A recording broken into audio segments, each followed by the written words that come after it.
6:07 a.m.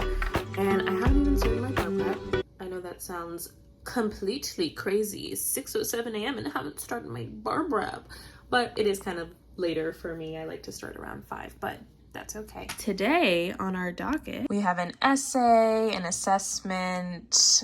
We start evidence. I didn't even realize that I was going to be starting evidence. Oh my God. So some lectures for evidence, some practice problems for civil procedure, and then more reading for evidence. So basically I have to read all of evidence today.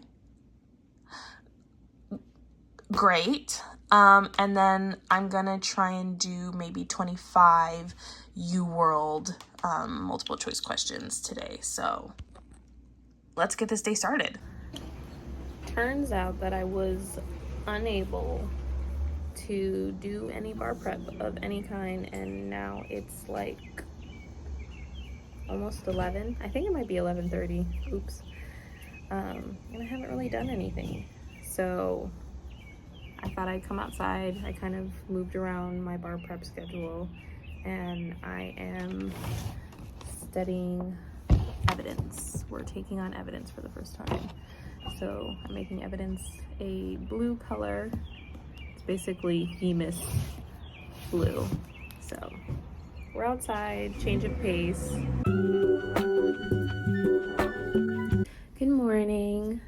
It is June 15th. It is 7:11 a.m. and I just finished eating some waffles for breakfast. I have not started my bar prep. I've been trying to give myself some grace, give myself time to, start naturally today, just because I don't want to set myself up for failure today. Yesterday, I really didn't do anything except for read maybe almost half of the evidence outline, the big outline. And I just couldn't do much. I had a headache. I was kind of in executive dysfunction, just kind of in a freeze. So I just chilled for the rest of the day and tried to make myself feel better. But today is a new day. Let's see if today I fare better than I did yesterday.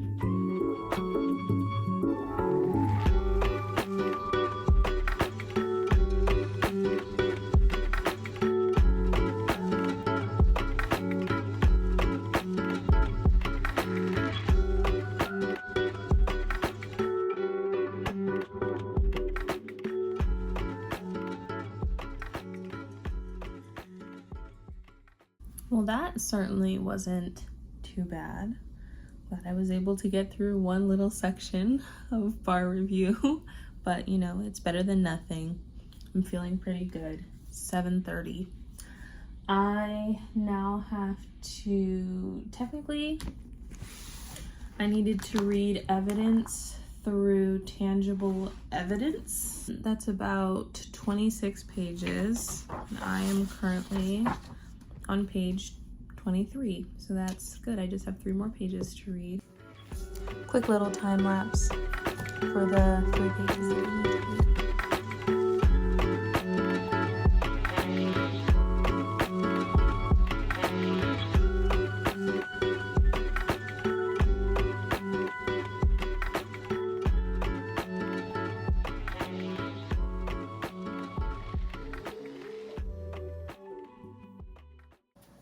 Obviously, that wasn't too bad. It's 7:46.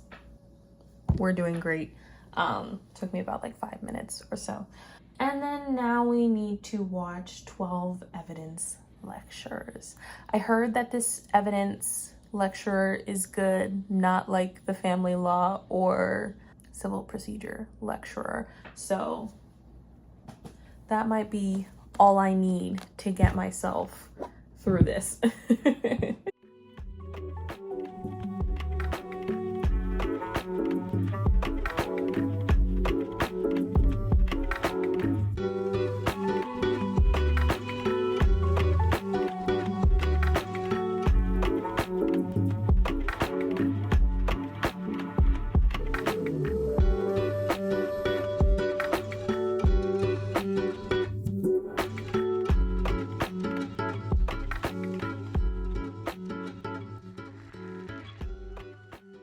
Back on my balcony. I am glowing. Oh my gosh. With my little bubby bear. Say hello, puppy. And we're gonna do some more lectures. I took some time to clean my kitchen a little bit. So we'll just be doing some lectures right here. This is something that the federal rules do not have, but it's worth mentioning because it's something you may hear about, and you should be aware of the possibility of such a statute in your own state. And those are different kinds of statutes, which in various ways limit the ability of witnesses to testify about transactions with people who are deceased. The classic example would be someone has passed away, and the neighbor shows up the next day and says, "Oh my goodness, so sorry to hear that he has passed away, but yesterday he promised to sell me his car for $11. Of course, we're suspicious of testimony about transactions with people deceased, so imposed a set of rules referred to kind of loosely and collectively as dead man statutes. So extraneous prejudicial information was brought to the jury's attention, or some outside influence was brought to bear. Also, if there's some technical error, like, that we entered the wrong box on the jury. So a technical error in the verdict and the verdict form, or, and here are the two main sorts: extraneous prejudicial information was improperly brought to bear, or some outside influence. One, to which we'll return in the next lecture, a little bit complicated and actually quite rare. That is, you can show that the witness is just dishonest. That the witness has a bad character for truthfulness and untruthfulness, is the way the rule works. We'll return to that in the next lecture. It's a little bit complicated and actually quite rare. First, let's highlight the two most common and most important modes of impeachment.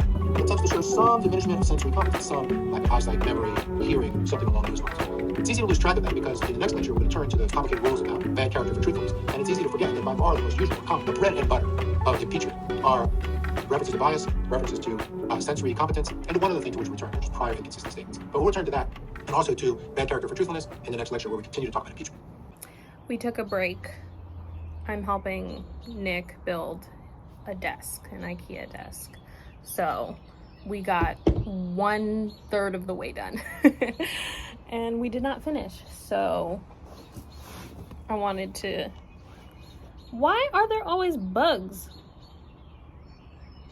outside? That shouldn't be allowed. As long as it doesn't crawl on me. Hamilton, get the bug. Bubby, you see the bug? Look, get the bug. Have to finish the rest of evidence. Got about 30 pages to do, so get to it, I guess.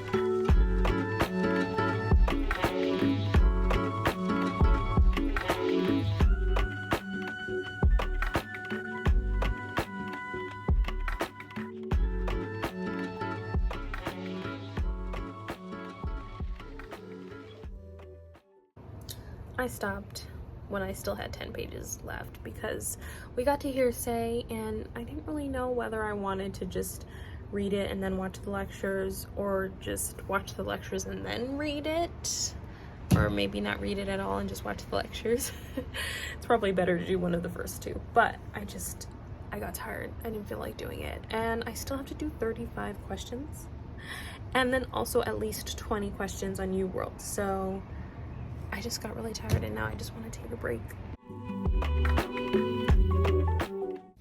Good morning and happy Father's Day. It is June 16th. It's 8:58 a.m. I am just starting. I'm like 6 questions into a multiple choice section for civil procedure. I'm failing epically, but I'm not too mad because for some reason all of these questions are like about the nitty gritty. A lot of the stuff that wasn't in the lecture stuff, like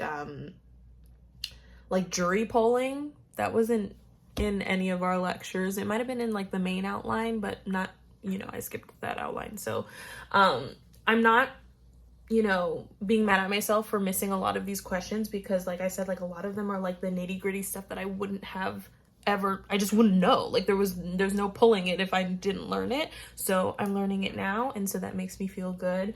So I can just, memorize the information, know the information now, and continue working. Definitely starting a little bit later in the day today. I got kind of stuck on AliExpress just going through. I love window shopping. It is my favorite thing. I also, over the phone, gave my father his Father's Day gift, and I cried and I was happy because my school, my school has pictures from graduation, and the website that like prints the photos, they had an option where you can order a plaque with like, it's like a wooden plaque with like, you know, like a metal, like my name in metal and a picture of myself at graduation and stuff like that. And my father, he is like, the only thing he cares about is school, you know, for his kids. So I was like, oh, great. This is the culmination of all of my years of school, all of your hard work, all of your support.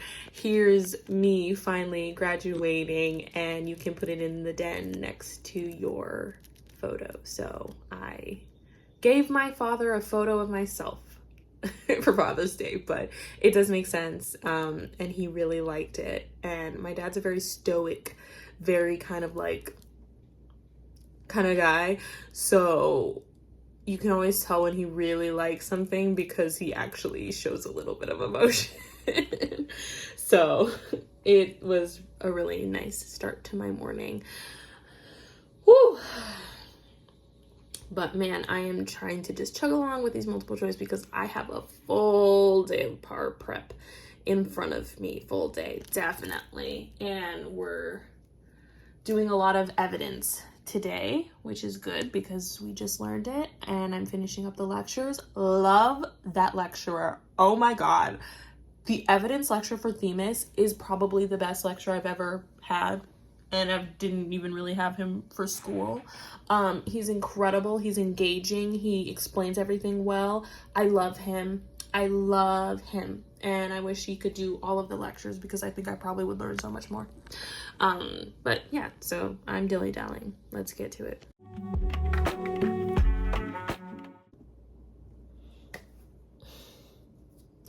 Good morning. It is Monday, June 17th at 5:06 a.m. And it's almost bar prep time. However, I am like ravenously hungry. So we have some cinnamon toast crunch waffles with peanut butter. And I made some...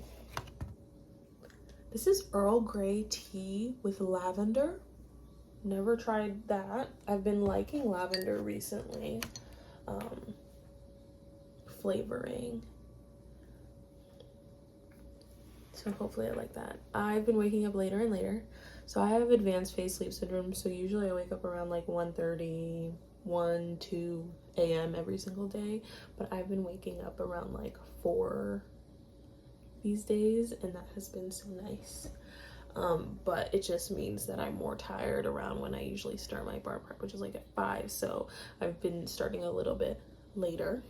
Today on the agenda, we have an evidence essay, an evidence assessment, 34 evidence multiple choice questions, an MPT that I'm going to skip, and then a multiple choice civil procedure session. So it's all doable. It's always all doable. It's just whether I want to do it or not.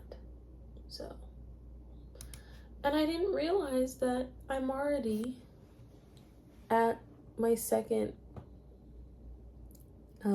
day off, which happens to be on Wednesday for Juneteenth. So thank you, Juneteenth, for my day off of bar prep. I'm currently listening to an audiobook by Alex E. Haro, who is one of my favorite authors. This one is called Starling House, and it's just as good as her other book. I love how I say she's one of my favorite authors, even though I've only read one book from her, and that was The 10,000 Doors of January. But that is possibly my favorite book of all time, so it kind of just works out that I give her the title of my favorite author. And Starling House is really good as well. So I just like the way that she develops her characters, and I like the way that she sets up her world, and it's just good energy. Oh my god, I'm stalling. I need to eat and get started. I don't want to do this, but we must.